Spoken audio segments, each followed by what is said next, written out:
নমস্কার বন্ধুরা, কেমন আছো সবাই? কুকিং শুকিং বাংলা চ্যানেলে তোমাদের অনেক স্বাগত। আজকে আমি তোমাদের জন্য রেস্টুরেন্ট স্টাইলের একটা পনিরের রেসিপি নিয়ে এসেছি।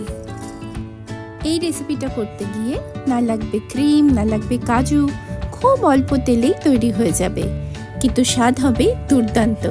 একবার প্লিজ ফলো করে দেখো। চলো তাহলে দেখে নিই কী কী উপকরণ লাগবে।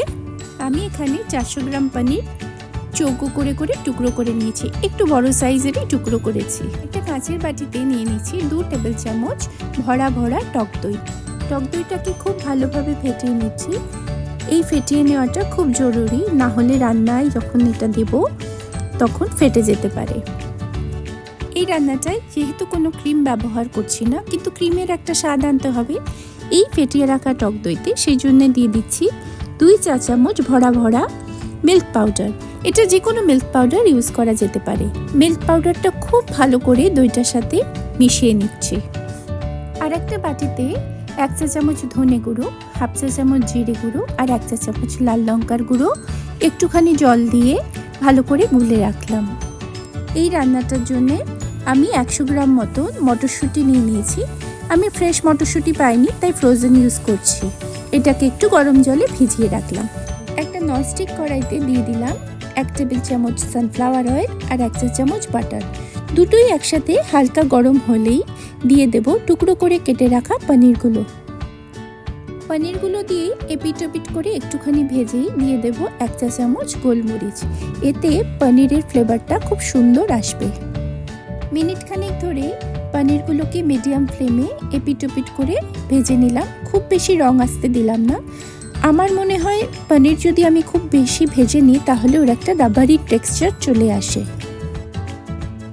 পনিরগুলোকে আলতো হাতে একটা পাত্রে তুলে রেখে সেই তেলে দিয়ে দিলাম 2 বড় বড় টেবিল চামচ পেঁয়াজ বাটা।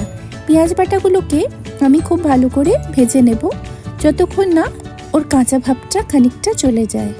মিনিট খানিক ধরে পেঁয়াজটা ভাজার পর দিয়ে দেবো 1 চা চামচ আদা বাটা। আদা বাটা আর পেঁয়াজ খুব ভালো করে ফ্রাই করতে হবে। আমি যেহেতু ননস্টিক কড়াই ইউজ করছি, আমার নিচ থেকে লেগে যায়নি, কিন্তু তোমরা যদি অন্য টাইপের কড়াই ইউজ করো তাহলে প্রয়োজনে অল্প অল্প জল দিতে পারো। পেঁয়াজ আর আদাটা একদম কষানো হয়ে গেছে। এবার আমি দিয়ে দিলাম মটরশুঁটিগুলো। যেহেতু আমি এখানে ফ্রোজেন মটরশুঁটি ইউজ করছি, তাই সেদ্ধ হওয়ার কোনো সেরকম ব্যাপার নেই। তোমরা যদি ফ্রেশ মটরশুঁটি ইউজ করো সেক্ষেত্রে জলটা এমনভাবে দিতে হবে যাতে মটরশুঁটিগুলো সেদ্ধ হয়ে যায়। মটরশুঁটিগুলো হালকাভাবে নাড়াচাড়া করে এবার দিয়ে দিলাম সেই ভিজিয়ে রাখা জিরে, ধনে আর লঙ্কা গুঁড়োর পেস্টটা, আর তার সাথেই দিয়ে দিলাম দই আর মিল্ক পাউডারের মিক্সচারটা। এবার সমস্ত মশলাগুলো ততক্ষণ কষাতে হবে যতক্ষণ না কড়াই থেকে তেল ছেড়ে যায়। মিনিট খানেক ভাজার পরই টক দই থেকে কাঁচা ভাবটা চলে গেছে আর সমস্ত কিছু সুন্দরভাবে কষে গেছে। এবার দিয়ে দেব আন্দাজ মতো নুন।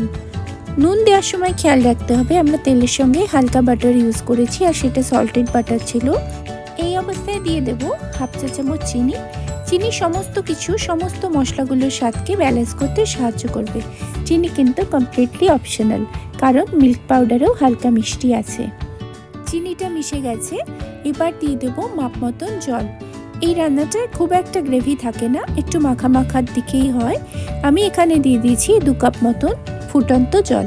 মিনিট খানেক ফোটার পর দিয়ে দেব 1 চা চামচ ড্রাই রোস্টেড কসুরি মেথি, যেটাকে আমি হাত দিয়ে আর একটু ক্রাশ করে ছড়িয়ে দিলাম। এবার দিয়ে দিচ্ছি ওপর থেকে 1 চিমটে মতন গরম মশলা। সব কিছু মশলা আমার দেওয়া হয়ে গেছে। এবার একটা ফাইনাল মিক্স দিয়ে দিলাম। এরপর দিয়ে দিলাম ভেজে রাখা পনিরের টুকরোগুলো। পনিরগুলো দিয়ে খুব একটা বেশি ফোটাবো না, জাস্ট একটা বয়েল আসবে। গ্যাসটা অফ করে ঢাকা দিয়ে স্ট্যান্ডিং টাইম 5 মিনিটের জন্য রেখে দিলাম। এই রেসিপিটা যদি তোমরা ফলো করো তাহলে দেখবে কাজু বাদাম বাটা, পোস্ত বাটা বা ক্রিম ছাড়াই শাহি পনিরের টেস্ট তোমরা পেয়ে গেছো। এই রেসিপিটা সবথেকে ভালো যাবে রুটি, পরোটা বা নানের সাথে। কেমন লাগলো বন্ধুরা আজকের এই রেসিপি? ভালো লাগলে please like, comment and share করো। পাশে থেকো, সাথে থেকো বন্ধুরা। দেখা হচ্ছে অন্য কোনো রেসিপির সাথে।